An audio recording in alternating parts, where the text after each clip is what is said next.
Ну, сейчас, отвечая на этот вопрос, я не хочу открывать двери для всяких раздоров между нашими народами. Но посмотрим. У меня бой впереди тяжелый. После этого посмотрим. Как отреагировал на то, что Ислам Макхачев сказал, что, возможно, поднимется в третий вес и... Это мое. 84 лет. I saw Khamzat said easiest way to pound for pound number one is to fight Islam. Do you think that fight would play out? Khamzat is in middleweight. Well, I think Islam said before that he wants to go to middleweight. I don't think this is possible. Think about from UFC perspective. Let's say I fight Cody Sahagan 6 months later. If I fight for the 145 belt, if I win this belt, then I need another 6 months to defend my belt. This is 1 year later in my weight class, and I need another 6 months to defend another belt. I'm holding divisions, so I don't think UFC would like to. Islam Makhachev is set to make his debut at UFC 322 against Jack Della Maddalena. However, fans have been buzzing with rumors about a possible showdown between Islam and Khamzat Chimaev. Islam himself has addressed the speculation, acknowledging the excitement surrounding such a matchup. Islam goes on and says, I don't want to fight Khamzat Chimaev. I don't want to open any door of conflict between our people. I beat Jack Della Maddalena. I would then want to fight illiatopuria. Recently, Khamzat Chimaev admitted that a fight with Islam Makhachev could happen at 170 pounds. He explained that it depends on who holds the championship there.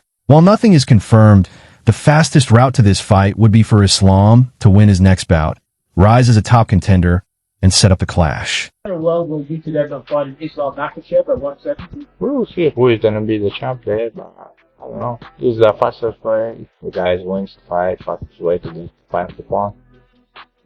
Still, Makhachev made it clear that he wants to avoid conflict with Chimaev. He stressed that his full focus is on the tough opponent in front of him. Only after that fight would he consider what comes next, including the possibility of facing Khamzat. Сейчас, отвечая на этот вопрос, я не хочу открывать двери для всяких раздоров между нашими народами. Но посмотрим. У меня бой впереди тяжелый. После этого посмотрим. Merab Dvalishvili reacted to Chimaev's comments about fighting Islam to reach pound-for-pound number one. He felt the idea was unlikely, noting that Khamzat competes at middleweight, while Islam has only hinted about moving up. In his view, the UFC would face scheduling problems, as chasing multiple belts could freeze divisions for too long, something the promotion would want to avoid. I saw Khamzat said easiest way to pound for pound number one is to fight Islam. Do you think that fight would play out? Khamzat is in middleweight. Well, I think Islam said before that he wants to go to middleweight. I don't think this is possible. Think about from UFC perspective. Let's say I fight Cody Sahagan 6 months later. If I fight for the 145 belt, if I win this belt, then I need another 6 months to defend my belt. This is 1 year later in my weight class, and I need another 6 months to defend another belt. I'm holding divisions, so I don't think UFC would. Islam's manager, Ali Abdelaziz, also dismissed talk of a fight with Khamzat. He argued that Khamzat is too big for welterweight and reminded fans that he and Islam share close ties. Abdelaziz said Khamzat already has plenty of rivals in his own division, and Islam should focus on his title defenses, which are already challenging enough without moving weight classes. Said that he'd be interested to potentially move back down to welterweight. And obviously Islam's moving up to welterweight. He's having this blockbuster fight with JDM. But have you thought about how big a Islam Khamzat fight could potentially be? Super fight down the line, that would be massive. First of all, Khamzat is too big. I don't think they'll ever make them fight. They know each other. You know, they're from the same region. These fights make absolutely no sense. Khamzat has so many contenders to clean out the division before even he thinking about who to defend. And I think he will defend this fight. But, you know, and he's done every guy bring some challenge. UFC legend Daniel Cormier echoed Islam's stance, saying he has no interest in fighting Chimaev because he doesn't want to create tension between their communities. Instead, Islam revealed that if he defeats Jack Della Maddalena and captures the welterweight title, his dream fight would actually be against illiatopuria, showing that even after moving up, he envisions a super fight linked to his old division. Goes on and says, I don't want to fight Khamzat Chimaev. I don't want to open any door of conflict between our people. I beat Jack Della Maddalena. I would then want to fight illiatopuria. That's my preferred super fight. So if Makhachev goes and becomes the welterweight champion, his eyes are now set on illiatopuria at 150. Matt Downey shared his perspective, imagining a fight between Islam and Khamzat as pure chaos. In his view, Khamzat's physical advantages in size and reach would give him control and the ability to overpower Islam, making the fight heavily tilt in Khamzat's favor. I think a match goes between Islam and Khamzat Chimaev. Oh, because Islam's up as welterweight. Khamzat would go down? Oh man, that'd be crazy. Khamzat will smash Islam. He's way too big. He's way too long. Oh my god, it'd be unfair. I think he bullies.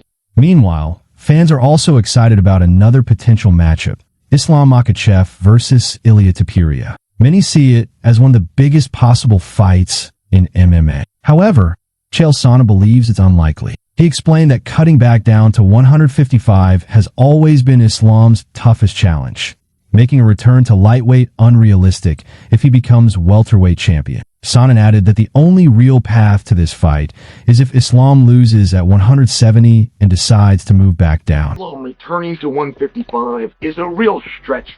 I think Islam is going to be a lot like Ilya, which is, hey, this is great, thank goodness I got here. Most unpleasant experience that Islam has had in sport is just beating the scale at 155. I'm very confident in telling you guys, if Islam has success at 170 and becomes champion, that whatever dreams you have, Islam versus Ilya haven't gotten closer, they got further. If you have a dream of seeing Islam versus Ilya, it's very unlikely. The best way to get there would be if Islam was rude at one. Colby Covington also weighed in, saying illiatopuria has the tools to surprise Islam. He pointed to Islam's tough battle with Alexander Volkanovski as proof that he's not unbeatable. Covington also downplayed Islam's performance against Dustin Poirier, calling it less impactful, which in his view makes a Topuria matchup even more compelling. I think Topuria might upset him. I think he has the ability to upset him. That first Makhachev-Volkanovski fight was really close. A lot of people thought that Volkanovski won that fight. So, I think the blueprint is out there for Makhachev. And I didn't think he looked that good in the last fight versus Dustin. I mean, he looked beatable. He didn't look like invincible. So, I think that'll be an interesting fight. Who do you got? Covington further explained that the key to a fight between Islam and Topuria would be whether Islam can impose his wrestling. If Topuria can stop the takedowns and keep the fight standing, it becomes much more interesting. He noted that Topuria has been taken down before, which makes it intriguing to see if he can handle Islam's relentless pressure on the ground. That'll be the key to the fight. Can Makhachev get him to the ground, or is Topuria slippery enough to get away? Because he did get taken down in a couple of his fights. So. Sean Al-Shadi sees Islam versus Topuria as a blockbuster fight in the making. He admitted Islam's size advantage, but praised Topuria's skills, suggesting that if both fighters keep winning, their eventual clash could be one of the sport's biggest events.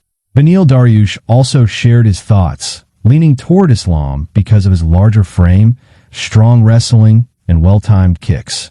However, he admitted Topuria's knockout power could change everything with a single punch. Tell me you wouldn't be interested in Ilya versus Islam. God, I mean, Islam is quite a bit bigger, but I feel like Ilya's skill level is just so high. Obviously, so is Islam. So that could be a potential super fight here in a few years if those guys keep doing. Michael Chandler added that the size difference would heavily influence the fight. He sees Islam as the stronger lightweight with elite grappling, while Topuria has sharper striking. Chandler believes Topuria's best chance would be to keep the fight standing, but with Islam's versatility, he still expects Makhachev to have the advantage. It would still go the same. I think, Islam has such a big size advantage, and if he, distance kicks, takedown, rinse and repeat, if he continues to mix those things up, I think it would be a difficult fight for Ilya. But, from what I saw, it wouldn't surprise me if he was able to put Makhachev's lights out too. Finally, Arman Tsarukyan argued that Ilia Topuria first needs to prove himself against a high-level grappler like him before being compared to Islam. He noted that Topuria's past opponents weren't at their peak and claimed that a younger, prime Alexander Volkanovski would have beaten him. Islam fights Ilya. I mean, I think there's definitely a size difference. I think Ilya is a lot smaller than Islam. Islam is a big lightweight, a tall lightweight, and he's good in every area. However, Ilya's definitely got the edge in the striking department, And Ilya is very, very, very patient. Now, if he's able to not get taken down and he's able to just patiently break down Islam with those big shots that he lands, the big punches that he lands, it's going to be a good night for Ilya. But I think if Islam gets his hands on him and gets him taken down, I mean, grappling with 145-pounders is a lot different than grappling with Islam, who is one of the best grapplers that we've seen in a very long time. He's strong. He's great at doing damage and getting good positions. I'd have to give the edge to Islam just by size, by strength of schedule thus far, and defending the belt, but I wouldn't count it. And that wraps up today's video. What do you think about a possible clash between Khamzat Chimaev and Islam Makhachev? Drop your thoughts in the comments below. Don't forget to like, share, and subscribe for more updates. And check out the other videos on your screen right now.